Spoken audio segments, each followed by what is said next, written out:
ਤੀਜਾ ਸੇ ਸਚ ਲਾਗੇ ਜੋ ਤੁਧ ਭਾਏ।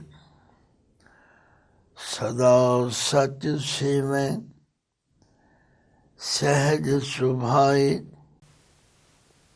ਸੱਚੇ ਸ਼ਬਦ ਸੱਚਾ ਸਾਲਾਹੀ ਸੱਚੇ ਮੇਲ ਮਿਲਾਵਣਿਆ। ਹਉ ਵਾਰੀ ਜਿਉ ਵਾਰੀ ਸੱਚ ਸਲਾਹਣਿਆ। ਸੱਚ ਧਿਆਇਨ ਸੇ ਸੱਚ ਰਾਤੇ ਸੱਚੇ ਸੱਚ ਸਮਾਵਣਿਆ। ਰਹਾਉ ਜਾਂ ਦੇਖਾਂ ਸੱਚ ਸਭਨੀ ਥਾਈ ਗੁਰ ਪ੍ਰਸਾਦੀ ਮਨ ਵਸਾਈ। ਤਨ ਸੱਚਾ ਰਸਨਾ ਸੱਚ ਰਾਤੀ ਸੱਚ ਸੁਣ ਆਖ ਵਖਾਨਣਿਆ। ਮਨਸਾ ਮਾਰ ਸੱਚ ਸਮਾਣੀ ਇਨ ਮਨ ਡੀਠੀ ਸਭ ਆਵਣ ਜਾਣੀ। ਸਤਿਗੁਰ ਸੇਵੇ ਸਦਾ ਮਨ ਨੇਚਰ ਨਿਜ ਘਰ ਵਾਸਾ ਭਾਵਣਿਆ। ਗੁਰ ਕੈ ਸ਼ਬਦ ਹਿਰਦੈ ਦਿਖਾਇਆ ਮਾਇਆ ਮੋਹ ਸ਼ਬਦ ਜਲਾਇਆ। ਸੱਚੋ ਸੱਚਾ ਵੇਖ ਸਾਲਾਹੀ ਗੁਰ ਸ਼ਬਦੀ ਸੱਚ ਪਾਵਣਿਆ। ਜੋ ਸੱਚ ਰਾਤੇ ਤਿਨ ਸੱਚੀ ਲਿਵ ਲਾਗੀ। ਹਰ ਨਾਮ ਸੰਭਾਲੈ ਸੇ ਵਡਭਾਗੀ। ਸੱਚੇ ਸ਼ਬਦ ਆਪ ਮਿਲਾਏ ਸਤ ਸੰਗਤ ਸੱਚ ਗੁਣ ਗਾਵਣਿਆ। ਲੇਖਾ ਪੜ੍ਹੀਐ ਜੇ ਲੇਖੇ ਵਿੱਚ ਹੋਵੈ ਉਹ ਅਗਮ ਅਗੋਚਰ ਸ਼ਬਦ ਸੁਧ ਹੋਵੈ। ਅਨ ਦਿਨ ਸੱਚ ਸ਼ਬਦ ਸਾਲਾਹੀ ਹੋਰ ਕੋਈ ਨ ਕੀਮਤ ਪਾਵਣਿਆ। ਪੜ੍ਹ ਪੜ੍ਹ ਥਾਕੇ ਸ਼ਾਂਤ ਨ ਆਈ ਤ੍ਰਿਸ਼ਨਾ ਜਾਲੇ ਸੁਧ ਨ ਕਾਈ। ਬਿਖ ਵਿਹਾਜੈ ਬਿਖ ਮੋਹ ਪਿਆਸੇ ਕੂੜ ਭੋਲ ਬਿਖਾਵਣਿਆ। ਗੁਰ ਪ੍ਰਸਾਦੀ ਏਕੋ ਜਾਣਾ ਦੂਜਾ ਮਾਰ ਮਨ ਸੱਚ ਸਮਾਣਾ। ਨਾਨਕ ਏਕੋ ਨਾਮ ਵਰਤੈ ਮਨ ਅੰਤਰ ਗੁਰ ਪ੍ਰਸਾਦੀ ਪਾਵਣਿਆ। ਵਾਹਿਗੁਰੂ ਜੀ ਕਾ ਖਾਲਸਾ ਵਾਹਿਗੁਰੂ ਜੀ ਕੀ ਫਤਿਹ। ਗੁਰੂ ਸਵਾਰੀ ਸਾਧ ਸੰਗਤ ਧੰਨ ਧੰਨ ਸ਼੍ਰੀ ਗੁਰੂ ਅਮਰਦਾਸ ਸੱਚੇ ਪਾਤਸ਼ਾਹ ਮਾਝ ਰਾਗ ਅੰਦਰ ਇਸ ਪਾਵਨ ਸ਼ਬਦ ਜੋ 8 ਪਦਿਆਂ ਤੇ ਆਧਾਰਿਤ ਹੈ। ਇਸ ਦੀ ਰਹਾਉ ਦੀ ਪੰਕਤੀ ਅੰਦਰ ਬੜੀ ਭਾਵਨਾ ਸਹਿਤ ਉਹਨਾਂ ਗੁਰਮੁਖਾਂ ਦੀ ਸਿਫਤ ਸਲਾਹ ਕਰਦੇ ਨੇ ਜਿਨ੍ਹਾਂ ਨੂੰ ਗੁਰੂ ਦੀ ਕਿਰਪਾ ਨਾਲ ਸੱਚੇ ਦੀ ਸਮਝ ਆ ਗਈ, ਜਿਨ੍ਹਾਂ ਨੇ ਸੱਚੇ ਦੀ ਹਸਤੀ ਨੂੰ ਮੰਨ ਲਿਆ, ਜਾਣ ਲਿਆ ਔਰ ਜਿਨ੍ਹਾਂ ਨੂੰ ਗੁਰੂ ਕਿਰਪਾ ਦੁਆਰਾ ਇਹ ਦ੍ਰਿੜ ਹੋ ਗਿਆ ਕਿ ਆਦ ਸੱਚ ਜੁਗਾਦ ਸੱਚ ਹੈ ਵੀ ਸੱਚ ਨਾਨਕ ਹੋਸੀ ਵੀ ਸੱਚ। ਜਿਹੜੇ ਇੱਕ ਤੋਂ ਬਿਨਾਂ ਹੋਰ ਕਿਸੇ ਨੂੰ ਮੰਨਦੇ ਨਹੀਂ। ਤੋ ਇਸ ਪਾਵਨ ਸ਼ਬਦ ਦੀ ਰਹਾਉ ਦੀ ਪੰਕਤੀ ਅੰਦਰ ਸ਼੍ਰੀ ਗੁਰੂ ਅਮਰਦਾਸ ਜੀ ਇੱਥੋਂ ਗੱਲ ਆਰੰਭ ਕਰਦੇ। ਹਉ ਵਾਰੀ ਜਿਉ ਵਾਰੀ ਸੱਚ ਸਰਾਹਣਿਆ। ਹਉ ਮੈਂ ਉਹਨਾਂ ਤੋਂ ਬਾਹਰ ਨਹੀਂ ਜਾਂਦਾ ਹਾਂ, ਉਹਨਾਂ ਤੋਂ ਕੁਰਬਾਨ ਜਾਂਦਾ। ਮੈਂ ਉਹਨਾਂ ਤੋਂ ਆਪਣੀ ਜਿੰਦ ਕੋਲ ਕਮਾਈ ਕਰਦਾ। ਸੱਚ ਸਰਾਹਣੇ ਜਿਹੜੇ ਹਰ ਵੇਲੇ ਉਸ ਸਦਾ ਥਿਰ ਰਹਿਣ ਵਾਲੇ ਪਰਮਾਤਮਾ ਵਿੱਚ ਜੁੜੇ ਰਹਿੰਦੇ, ਕਿਉਂਕਿ ਉਹਦੀ ਸਿਫਤ ਸਲਾਹ ਤੇ ਉਹ ਹੀ ਕਰੇਗਾ ਜਿਹੜਾ ਉਹਦੇ ਹਸਤੀ ਤੋਂ ਜਾਣੂ ਹੋ ਜਾਏਗਾ, ਜਿਹਨੂੰ ਉਸਦੇ ਗੁਣਾਂ ਦਾ ਪਤਾ ਲੱਗ ਜਾਏ। ਹਉ ਵਾਰੀ ਜਿਉ ਵਾਰੀ ਸੱਚ ਸਰਾਹਣਿਆ। ਸੱਚ ਧਿਆਇਨ ਸੇ ਸੱਚ ਰਾਤੇ।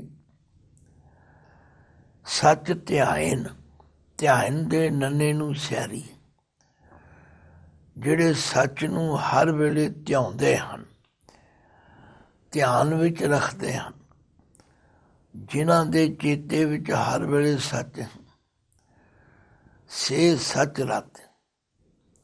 ਹੁਣ ਇੱਥੇ ਸੱਚ ਦੇ ਚੱਚੇ ਨੂੰ ਸਿਆਰੀ। ਉਹ ਭਾਗਸ਼ਾਲੀ ਮਨੁੱਖ ਸੱਚ ਵਿੱਚ ਰੰਗੇ ਗਏ ਹਨ, ਔਰ ਸੱਚੇ ਸੱਚ ਸਮਾਵਣਿਆ। ਉਹ ਜਿਹੜੇ ਹਰ ਵੇਲੇ ਸੱਚ ਨਾਲ ਰੰਗੇ ਹੋਏ ਨੇ, ਉਹ ਫਿਰ ਸੱਚ ਵਿੱਚ ਸਮਾ ਜਾਂਦੇ। ਦੇਖੋ ਸਾਧ ਸੰਗਤ, ਇਸ ਪਾਵਨ ਸ਼ਬਦ ਦੇ ਅੰਦਰ ਸੱਚ ਚੱਚੇ ਨੂੰ ਔਂਕੜ ਵਾਲਾ ਵੀ ਹੈ, ਸੱਚ ਚੱਚੇ ਨੂੰ ਸਿਆਰੀ ਵਾਲਾ ਵੀ ਹੈ।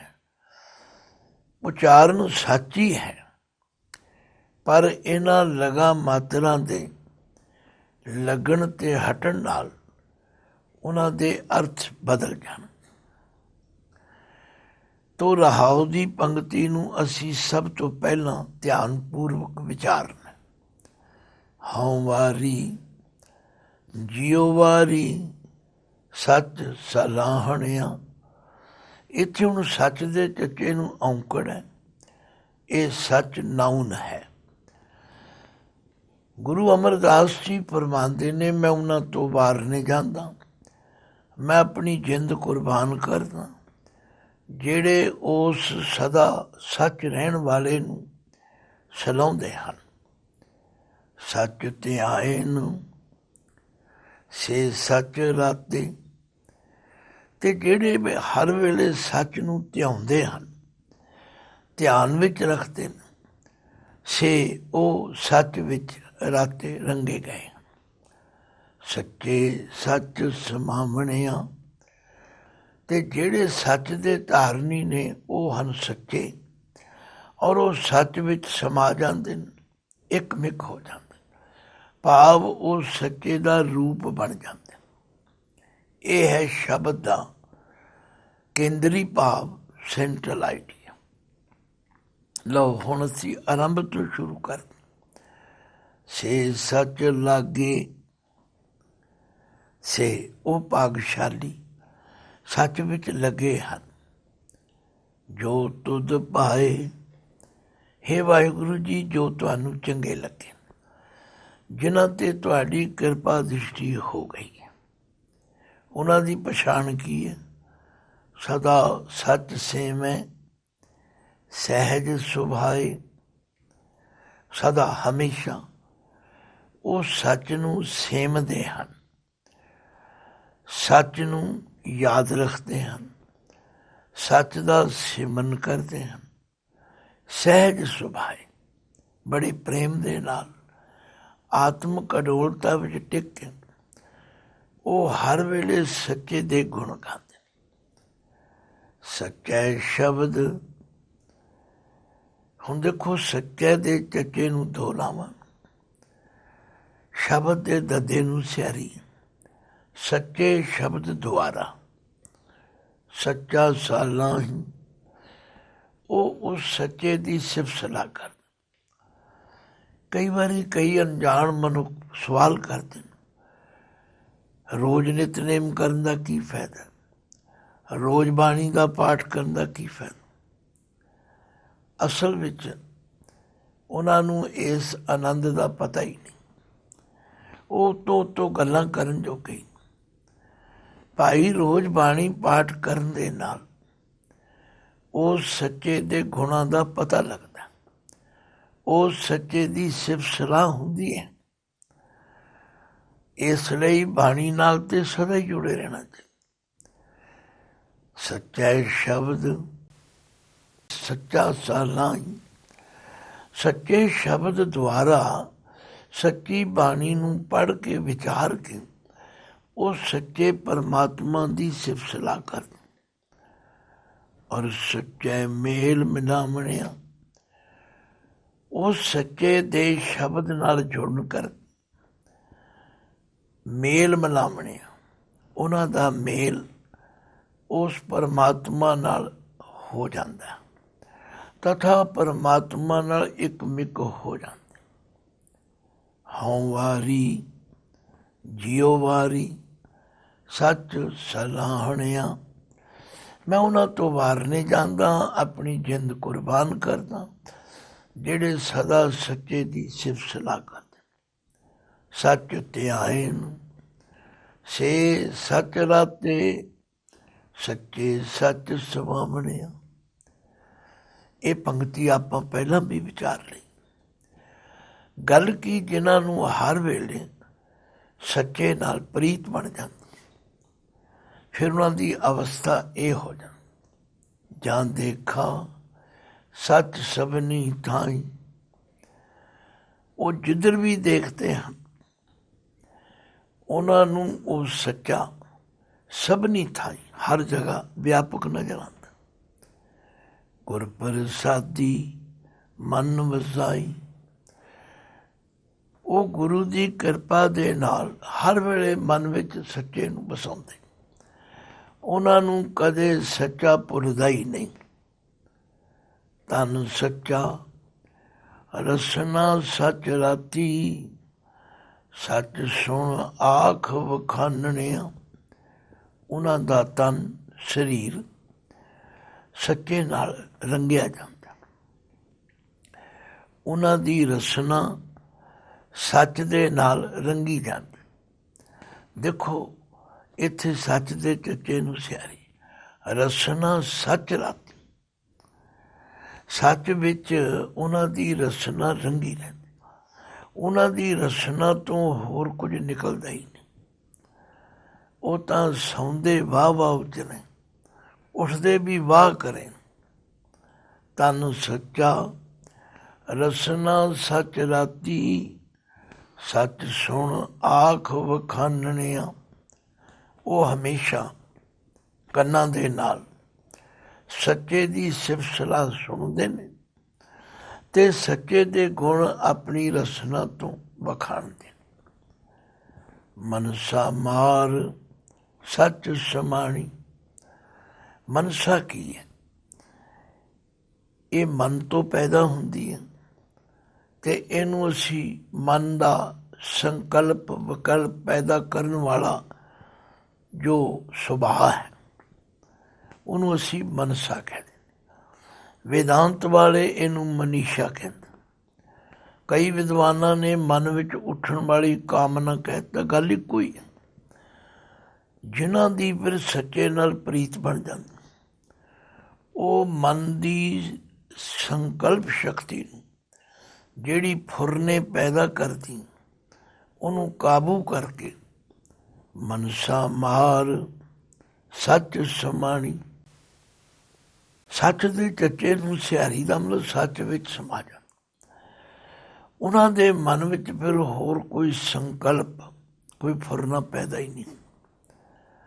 ਇਨ ਮਨ ਡੀਠੀ ਸਭ ਆਮਣ ਜਾਣੀ, ਤੇ ਜਿਨ੍ਹਾਂ ਨੂੰ ਸੱਚ ਨਾਲ ਇੰਨੀ ਪ੍ਰੀਤ ਬਣ ਜਾਂਦੀ, ਇਨ ਮਨ ਡੀਠੀ, ਇਹੋ ਜਿਹੇ ਭਾਗਸ਼ਾਲੀ ਮਨੁੱਖਾਂ ਨੇ ਇਹਨਾਂ ਨੇ ਮਨ ਵਿੱਚ ਡੀਠੀ ਦੇਖ ਲਈ, ਜਾਣ ਲਈ, ਸਮਝ ਲਈ। ਸਭ ਆਮਣ ਜਾਣੀ, ਇਹ ਸਾਰੀ ਸ੍ਰਿਸ਼ਟੀ ਜਿਹੜੀ ਇਹ ਤੇ ਹੈ ਜੰਮਣ ਮਰਨ। ਮਨਸਾ ਮਾਰ ਸੱਚ ਸਮਾਣੀ, ਇਨ ਮਨ ਡੀਠੀ ਸਭ ਆਵਣ ਜਾਣੀ। ਸਤਿਗੁਰ ਸੇਵੇ ਸਦਾ ਮਨ ਨੇਚਲ, ਨਿਜ ਘਰ ਵਾਸਾ ਪਾਵਣਿਆ। ਇਸ ਤਰ੍ਹਾਂ ਜਿਹੜੇ ਸਤਿਗੁਰੂ ਦੀ ਸੇਵਾ ਕਰਦੇ ਨੇ, ਗੁਰੂ ਦੇ ਬਚਨਾਂ ਨਾਲ ਜੁੜੇ ਰਹਿੰਦੇ ਨੇ, ਜਿਨ੍ਹਾਂ ਨੂੰ ਕਦੇ ਗੁਰੂ ਦੀ ਸਿੱਖਿਆ ਭੁੱਲਦੀ ਨਹੀਂ, ਉਹਨਾਂ ਦਾ ਮਨ ਸਦਾ ਹਮੇਸ਼ਾ ਨੇਚਲ। ਨੇਚਲ ਇੱਕ ਉਹ ਅਵਸਥਾ ਹੈ ਜਿਸ ਵਿੱਚ ਚਲਾਏ ਮਾਨਤਾ ਨਹੀਂ ਹੁੰਦੀ, ਜਿਸ ਨੂੰ ਆਪਾਂ ਅਡੋਲਤਾ ਕਹਿ ਦਿੰਦੇ, ਜਿਸ ਨੂੰ ਆਪਾਂ ਟਿਕ ਜਾਣਾ ਕਹਿ ਦਿੰਦੇ। ਸਤਿਗੁਰ ਸੇਵੇ ਸਦਾ ਮਨ ਨੇਚਲ, ਨਿਜ ਘਰ ਵਾਸਾ ਪਾਵਣਿਆ। ਉਹ ਫਿਰ ਆਪਣੇ ਸਰੂਪ ਵਿੱਚ ਵਾਸਾ ਪਾਉਂਦੇ, ਭਾਵ ਟਿਕ ਜਾਂਦੇ। ਗੁਰ ਕੈ ਸ਼ਬਦ ਹਿਰਦੈ ਦਿਖਾਇਆ। ਗੁਰੂ ਦੇ ਸ਼ਬਦ ਦੀ ਕਰਾਮਾਤ ਇਹ ਹੈ ਕਿ ਗੁਰੂ ਦੇ ਸ਼ਬਦ ਦੀ ਵਿਚਾਰ ਕਰਕੇ, ਗੁਰੂ ਸ਼ਬਦ ਦੁਆਰਾ ਹਿਰਦੈ ਦਿਖਾਇਆ। ਹਿਰਦੈ ਦੇ ਦੱਦੇ ਨੂੰ ਦੋ ਲਾਵਾਂ। ਹਿਰਦੇ ਵਿੱਚ ਵਸਿਆ ਪਰਮਾਤਮਾ ਉਹਨਾਂ ਨੂੰ ਦਿਖਾ ਦਿੱਤਾ ਤਥਾ ਉਹਨਾਂ ਨੇ ਦੇਖ ਲਿਆ। ਸਾਧ ਸੰਗਤ ਆਪਣੇ ਆਪਣੇ ਅੰਦਰ ਝਾਤ ਮਾਰ ਕੇ ਦੇਖੀ। ਸਾਨੂੰ ਨਾ ਆਪਣੇ ਅੰਦਰ ਨਜ਼ਰ ਆਇਆ, ਨਾ ਲੋਕਾਂ ਵਿੱਚ ਨਜ਼ਰ ਆਇਆ। ਜਦੋਂ ਕਿ ਗੁਰਬਾਣੀ ਕਹਿ ਰਹੀ ਹੈ ਕਿ ਤੇਰੇ ਅੰਦਰ ਵੀ ਉਹੀ ਤੇ ਬਾਹਰ ਵੀ ਉਹੀ। ਇਹ ਕਦੋਂ ਮਿਲਿਆ? ਗੁਰ ਕੈ ਸ਼ਬਦ ਹਿਰਦੈ ਦਿਖਾਇਆ। ਜਿਸ ਦਿਨ ਗੁਰੂ ਦੀ ਕਿਰਪਾ ਹੋ ਗਈ, ਗੁਰੂ ਦੇ ਸ਼ਬਦ ਦੀ ਕਮਾਈ ਹੋ ਗਈ, ਗੁਰੂ ਦੇ ਸ਼ਬਦ ਦੁਆਰਾ ਹਿਰਦੇ ਵਿੱਚ ਵਸਦਾ ਪਰਮਾਤਮਾ ਦੇਖ ਲਿਆ। ਮਾਇਆ ਮੋਹ ਸ਼ਬਦ ਜਲਾਇਆ। ਉਹਨਾਂ ਨੇ ਇਸ ਮਾਇਆ ਦੇ ਮੋਹ ਸ਼ਬਦ ਜਲਾਇਆ। ਸ਼ਬਦ ਦੇ ਦੱਦੇ ਨੂੰ ਸਵਾਰੀ। ਸ਼ਬਦ ਦੁਆਰਾ, ਸ਼ਬਦ ਦੀ ਵਿਚਾਰ ਕਰਕੇ ਉਹਨਾਂ ਨੂੰ ਇਸ ਮਾਇਆ ਦੇ ਮੋਹ ਤੋਂ ਛੁਟਕਾਰਾ ਮਿਲ। ਜਲਾਇਆ ਦਾ ਮਤਲਬ ਹੈ ਕਿਸੇ ਚੀਜ਼ ਨੂੰ ਸਾੜ ਦੇਣਾ, ਕਿਸੇ ਚੀਜ਼ ਦੀ ਹੋਂਦ ਨੂੰ ਖਤਮ ਕਰਨਾ। ਤੋ ਜਿਨ੍ਹਾਂ ਨੂੰ ਗੁਰੂ ਦੀ ਕਿਰਪਾ ਦੁਆਰਾ ਪਰਮਾਤਮਾ ਦੇ ਦਰਸ਼ਨ ਹੋ ਜਾਂਦੇ ਨੇ, ਉਹ ਫਿਰ ਸਦਾ ਕਾਇਮ ਰਹਿਣ ਵਾਲੀ ਚੀਜ਼ ਨਾਲ ਜੁੜਦੇ ਨੇ, ਨਾ ਰਹਿਣ ਵਾਲੀ ਚੀਜ਼ ਵੱਲੋਂ ਉਹ ਹਟ ਜਾਂਦੇ। ਗੁਰ ਕੈ ਸ਼ਬਦ ਹਿਰਦੈ ਦਿਖਾਇਆ। ਮਾਇਆ ਮੋਹ ਸ਼ਬਦ ਜਲਾਇਆ। ਸੱਚੋ ਸੱਚਾ ਵੇਖ ਸਲਾਹੀ। ਉਹ ਫਿਰ ਸੱਚੇ ਨੂੰ ਹਰ ਜਗ੍ਹਾ ਵੇਖਦੇ ਨੇ, ਉਹਦੇ ਦਰਸ਼ਨ ਕਰਦੇ ਨੇ ਤੇ ਉਹਦੀ ਸਿਫਤ ਸਲਾਹ ਕਰਦੇ। ਗੁਰ ਸ਼ਬਦੀ ਸੱਚ ਪਾਵਣਿਆ। ਉਹ ਗੁਰੂ ਦੇ ਸ਼ਬਦ ਨਾਲ ਜੁੜ ਕੇ, ਗੁਰੂ ਦੇ ਸ਼ਬਦ ਦੀ ਵਿਚਾਰ ਕਰਕੇ ਸੱਚ ਪਾਵਣਿਆ, ਸੱਚ ਨੂੰ ਪਾ ਲੈਂਦੇ, ਸੱਚ ਨਾਲ ਸਾਂਝ ਪਾਉਂਦੇ ਨੇ ਤਥਾ ਉਹਨਾਂ ਦੀ ਸੱਚੇ ਨਾਲ ਪ੍ਰੀਤ ਬਣ ਜਾਂਦੀ। ਜੋ ਸੱਚ ਰਾਤੇ ਤਿੰਨ ਸੱਚੀ ਲਿਵ ਲਾਗੀ। ਜਿਹੜੇ ਭਾਗਸ਼ਾਲੀ ਮਨੁੱਖ ਗੁਰੂ ਦੇ ਸ਼ਬਦ ਰਾਹੀਂ ਸੱਚ ਵਿੱਚ ਰੰਗੇ ਗਏ ਨੇ, ਉਹਨਾਂ ਦੇ ਅੰਦਰ ਸੱਚੀ ਲਿਵ ਲੱਗ ਜਾਂਦੀ। ਸਾਧ ਸੰਗਤ, ਝੂਠੀ ਤੇ ਸੱਚੀ ਲਿਵ ਵਿੱਚ ਕੀ ਫਰਕ? ਝੂਠੀ ਲਿਵ ਤੇ ਉਹ ਹੁੰਦੀ ਹੈ ਵੀ ਗਿਰਗਿਟ ਵਾਂਗੂ ਰੰਗ ਬਦਲ ਲੈਂਦੇ, ਕਦੇ ਰੱਬ ਦੀਆਂ ਗੱਲਾਂ ਕਰ ਲਈਆਂ, ਕਦੇ ਹੋਰ ਪਾਸੇ, ਕਦੇ ਹੋਰ ਪਾਸੇ। ਪਰ ਜਿਨ੍ਹਾਂ ਦੀ ਸੱਚੀ ਲਿਵ ਲੱਗੀ ਹੁੰਦੀ, ਉਹ ਅਦਲ ਬਦਲ ਨਹੀਂ ਹੁੰਦੇ। ਜੋ ਸੱਚ ਰਾਤੇ ਤਿੰਨ ਸੱਚੀ ਲਿਵ ਲਾਗੀ। ਹਰ ਨਾਮ ਸੰਭਾਲੈ ਸੇ ਵਡਭਾਗੀ। ਆਖਿਆ ਉਹ ਹਰ ਵੇਲੇ ਹਰੀ ਦੇ ਨਾਮ ਨੂੰ ਸੰਭਾਲੈ, ਚੇਤੇ ਕਰਦੇ। ਸੇ ਵਡਭਾਗੀ, ਉਹ ਵੱਡੇ ਭਾਗਾਂ ਵਾਲੇ। ਹੁਣ ਇਹਨੂੰ ਬੜੇ ਭਾਗੀ ਕਹਿਣਾ। ਬਾਰ ਬਾਰ ਇਸ ਲਈ ਦੱਸਣਾ ਪੈਂਦਾ ਹੈ ਕਿ ਗੁਰਬਾਣੀ ਵਿੱਚ ਇਹ ਦੋਵੇਂ ਅੱਖਰ ਆਉਂਦੇ ਨੇ, ਬੜੇ ਭਾਗੀ ਵੀ ਆਉਂਦਾ, ਬੜੇ ਭਾਗੀ ਵੀ ਆਉਂਦਾ। ਬੜੇ ਭਾਗੀ ਦਾ ਮਤਲਬ ਹੈ ਵੱਡੇ ਭਾਗਾਂ ਵਾਲਾ। ਬੜੇ ਭਾਗੀ ਦਾ ਮਤਲਬ ਹੈ ਵੱਡੇ ਭਾਗਾਂ ਕਰਕੇ ਜੋ ਸੱਚ ਰਾਤੇ ਤਿੰਨ ਸੱਚੀ ਲਿਵ ਲਾਗੀ, ਹਰ ਨਾਮ ਸੰਭਾਲੈ ਸੇ ਵਡ ਭਾਗੀ। ਸੱਚੈ ਸ਼ਬਦ ਆਪ ਮਿਲਾਏ, ਸਤ ਸੰਗਤ ਸੱਚ ਗੁਣ ਗਾਵਣਿਆ। ਸੱਚੈ ਸ਼ਬਦ, ਸੱਚੇ ਸ਼ਬਦ ਦੁਆਰਾ ਵਾਹਿਗੁਰੂ ਨੇ ਆਪ ਕਿਰਪਾ ਕਰਕੇ ਉਹਨਾਂ ਨੂੰ ਆਪਣੇ ਨਾਲ ਮਿਲਾ ਦੇ, ਔਰ ਉਹ ਫਿਰ ਸਤ ਸੰਗਤ ਵਿੱਚ ਬਹਿ ਕੇ ਸੱਚੇ ਦੇ ਗੁਣ ਗਾਇਨ ਕਰਦੇ ਨੇ। ਉਹਨਾਂ ਨੂੰ ਸਮਝ ਆ ਜਾਂਦੀ, ਉਹਨਾਂ ਤੇ ਬਖਸ਼ਿਸ਼ ਹੋ ਜਾਂਦੀ। ਲੇਖਾ ਪੜ੍ਹੀਐ ਜੇ ਲੇਖੇ ਵਿੱਚ ਹੋਵੇ। ਆਖਿਆ ਲੇਖਾ ਹਿਸਾਬ ਕਿਤਾਬ ਕਰਨ ਦਾ ਵੱਲ ਤੇ ਤਾਂ ਸਿੱਖੀਏ ਜੇ ਪਰਮਾਤਮਾ ਦੇ ਗੁਣਾਂ ਦੀ ਹਸਤੀ ਦਾ ਅੰਤ ਲੱਭਣ ਵਾਲਾ ਹਿਸਾਬ ਕੋਈ ਆਵੇ। ਉਹ ਤਾਂ ਲੇਖੇ ਵਿੱਚ ਹੈ ਹੀ ਨਹੀਂ। ਇਸੇ ਲਈ ਗੁਰੂ ਨਾਨਕ ਪਾਤਸ਼ਾਹ ਨੇ ਕਿਹਾ ਲੇਖਾ ਹੋਏ ਤਾਂ ਲਿਖੀਏ, ਲੇਖਾ ਹੋਏ ਵਿਨਾਸ਼। ਲੇਖਾ ਪੜ੍ਹੀਐ ਜੇ ਲੇਖੇ ਵਿੱਚ ਹੋਵੇ, ਉਹ ਅਗਮ ਅਗੋਚਰ ਸ਼ਬਦ ਸੁਧ ਹੋਵੇ। ਉਹ ਪਰਮਾਤਮਾ ਅਗਮ ਹੈ, ਗਮਤਾ ਤੋਂ ਰਹਿਤ। ਉਹ ਪਰਮਾਤਮਾ ਅਗੋਚਰ ਹੈ, ਭਾਵ ਇਹਨਾਂ ਇੰਦਰੀਆਂ ਦੁਆਰਾ ਨਹੀਂ ਜਾਣਿਆ ਜਾਂਦਾ। ਸ਼ਬਦ ਸੁਧ ਹੋਵੇ। ਹੁਣ ਇਹ ਜਿਹੜਾ ਸੁਧ ਹੈ ਇਹਦਾ ਅਰਥ ਹੈ ਸੋਝੀ। ਸ਼ਬਦ ਦੁਆਰਾ ਉਹਦੇ ਗੁਣਾਂ ਦੀ, ਉਹਦੀ ਹਸਤੀ ਦੀ ਸੋਝੀ ਹੁੰਦੀ ਹੈ। ਅਨ ਦਿਨ ਸੱਚ ਸ਼ਬਦ ਸਾਰਾਹੀ, ਹੋਰ ਕੋਏ ਨ ਕੀਮਤ ਪਾਵਣਿਆ। ਬਸ ਜਿਨ੍ਹਾਂ ਤੇ ਗੁਰੂ ਦੀ ਕਿਰਪਾ ਹੋ ਜਾਂਦੀ ਉਹ ਫਿਰ ਅਨ ਦਿਨ ਹਰ ਰੋਜ਼ ਗੁਰੂ ਦੇ ਸ਼ਬਦ ਦੁਆਰਾ ਸੱਚੇ ਨੂੰ ਸਲਾਹੁੰਦੇ, ਉਹਦੀ ਕੀਰਤੀ ਕਰਦੇ ਨੇ।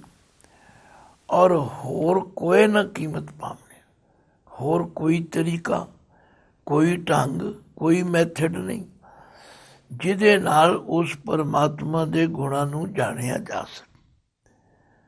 ਪੜ ਪੜ ਥਾਕੇ ਸ਼ਾਂਤ ਨਾ ਆਈ।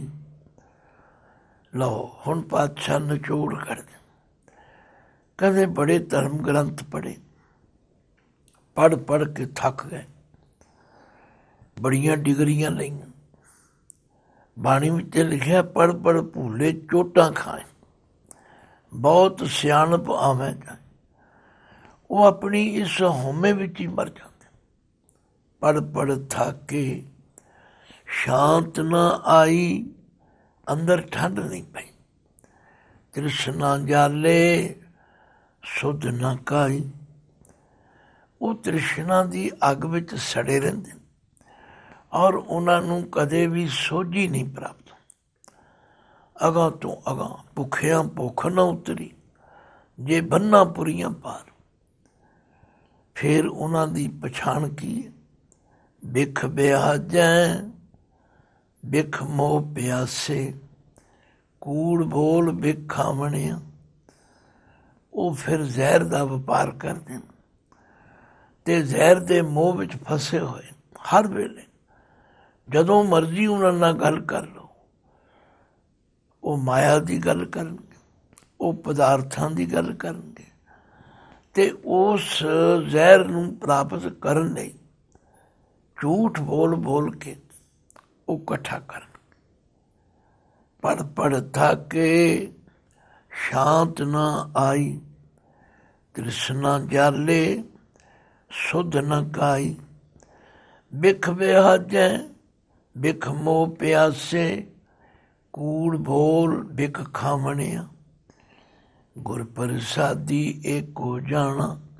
ਬਸ ਜਿਨ੍ਹਾਂ ਤੇ ਗੁਰੂ ਦੀ ਕਿਰਪਾ ਹੋ ਗਈ, ਜਿਹੜੇ ਗੁਰੂ ਦੇ ਦੱਸੇ ਰਾਹ ਤੇ ਚੱਲੇ, ਜਿਨ੍ਹਾਂ ਨੇ ਗੁਰੂ ਦੇ ਸ਼ਬਦ ਦੀ ਕਮਾਈ ਕੀਤੀ, ਉਹਨਾਂ ਤੇ ਗੁਰੂ ਦੀ ਕਿਰਪਾ ਹੋ। ਗੁਰ ਪ੍ਰਸਾਦੀ ਏਕੋ ਜਾਣਾ, ਦੂਜਾ ਮਾਰ ਮਨ ਸੱਚ ਸਮਾਣਾ। ਉਹਨਾਂ ਨੇ ਦੂਜਾ ਭਾਵ ਜਿਹੜਾ ਸੀ ਮਾਇਆ ਵਾਲਾ, ਉਹਨੂੰ ਮਾਰ ਦਿੱਤਾ, ਖਤਮ ਕਰ ਦਿੱਤਾ, ਤੇ ਉਹਨਾਂ ਦਾ ਮਨ ਸੱਚ ਵਿੱਚ ਸਮਾ ਗਿਆ। ਭਾਵ ਉਹ ਸੱਚ ਰੂਪ ਬਣ ਗਏ। ਨਾਨਕ ਏਕੋ ਨਾਮ ਵਰਤੈ ਮਨ ਅੰਤਰ, ਗੁਰ ਪ੍ਰਸਾਦੀ ਪਾਵਣਿਆ। ਨਾਨਕ ਜੀ ਫਰਮਾਉਂਦੇ ਨੇ, ਉਹਨਾਂ ਦੇ ਅੰਦਰ ਇੱਕ ਪਰਮਾਤਮਾ ਦਾ ਨਾਮ ਵਰਤਦਾ, ਔਰ ਜਿਨ੍ਹਾਂ ਦੇ ਅੰਦਰ ਇੱਕ ਨਾਮ ਵਰਤਦਾ, ਉਹਨਾਂ ਨੂੰ ਇਹ ਦਾਤ ਕਿੱਥੋਂ ਮਿਲੀ? ਗੁਰ ਪ੍ਰਸਾਦੀ ਪਾਵਣਿਆ। ਗੁਰੂ ਦੀ ਕਿਰਪਾ ਦੇ ਨਾਲ ਉਹਨਾਂ ਨੂੰ ਇਹ ਦਾਤ ਪ੍ਰਾਪਤ ਹੋਈ। ਤੋ ਇਹਨਾਂ 8 ਪਦਿਆਂ ਵਾਲੇ ਸ਼ਬਦ ਵਿੱਚ ਪਾਤਸ਼ਾਹ ਨੇ ਹਰ ਗੱਲ ਸਮਝਾ ਦਿੱਤੀ। ਹਾਂ, ਕੋਈ ਨਾ ਸਮਝੇ, ਕੋਈ ਬਾਣੀ ਨੂੰ ਉੱਤੋਂ ਪੜ੍ਹ ਕੇ ਨਿਕਲ ਜਾਏ, ਉਹਦੀ ਮਰਜ਼ੀ ਹੈ, ਪਰ ਧੰਨ ਗੁਰੂ ਅਮਰਦਾਸ ਜੀ ਨੇ ਕੋਈ ਕਸਰ ਨਹੀਂ ਛੱਡੀ। ਉਂਗਲ ਫੜ ਕੇ ਤੁਰਨਾ ਸਿਖਾ ਦਿੱਤਾ ਵੀ ਐਉਂ ਸਟੈਪ ਬਾਈ ਸਟੈਪ ਤੁਸੀਂ ਪਰਮਾਤਮਾ ਨਾਲ ਇੱਕ ਮਿਕ ਹੋ ਸਕਦੇ। ਵਾਹਿਗੁਰੂ ਜੀ ਕਾ ਖਾਲਸਾ, ਵਾਹਿਗੁਰੂ ਜੀ ਕੀ ਫਤਿਹ।